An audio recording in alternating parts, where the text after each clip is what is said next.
शहरातील रामजीबाबा मंदिर परिसर, जयस्तंभ चौक, उपजिल्हा रुग्णालय, पोस्ट ऑफिस, शिभोरा चौक, कृषी उत्पन्न बाजार समिती, पोलीस स्टेशन इत्यादी भागात मोकाट जनावरे वाहतुकीला अडथळा येईल असे वावरत असतात। मंगळवारी भरणारा आठवडी बाजार देखील मोकाट जनावरांमुळे त्रस्त बनलेला आहे। मोकाट जनावरे व कुत्र्यांमुळे अनेक वेळा अपघात सुद्धा झाले आहेत। मागील आठवड्यापासून शहरात रिमझिम पावसाने हजेरी लावली असल्यामुळे अनेक खड्ड्यांमध्ये पाणी साचलेले, त्यातच मोकाट जनावरे ठिया देत असल्याने वाहनधारकांना वाहन चालविताना तारेवर कसरत करावी लागत आहे।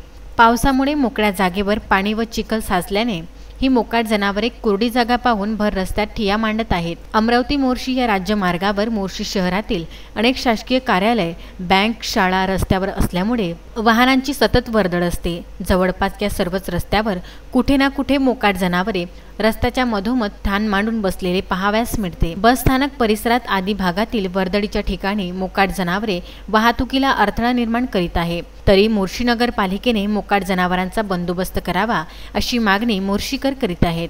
मोकाट जनावरे ही वाहन चालकाची डोकेदुखी ठरत असली तरी जनावरांचा सांभाळ करणारे पशुधन मालक जनावरांचा सांभाळ करण्यास असमर्थ ठरत आहे। मोकाट जनावरांमुळे अनेक ठिकाणी अपघात सुद्धा झालेले आहे। मोर्शी शहरात नगर परिषदेतर्फे कोंडवाडा असला तरी कोणीही मोकाट जनावरे कोंडवाड्यात जमा करीत नाही। मोकाट जनावरांचा कायमस्वरूपी बंदोबस्त करण्यासाठी नगर परिषदेच्या वतीने ही जनावरे कोंडवाड्यात कोंडण्यात यावी, यापासून मोर्शी नगरपालिकेच्या उत्पन्नात निश्चित भर पडेल किंवा मोकाट जनावरांमुळे अपघात झाल्यास पशुधन मालकांवर गुन्हा दाखल करण्यात यावा अशी मागणी मोर्शीकर नागरिक करीत आहेत। संजय गारपवार, दत्तराज इंगळे, विदर्भ न्यूज मोर्शी।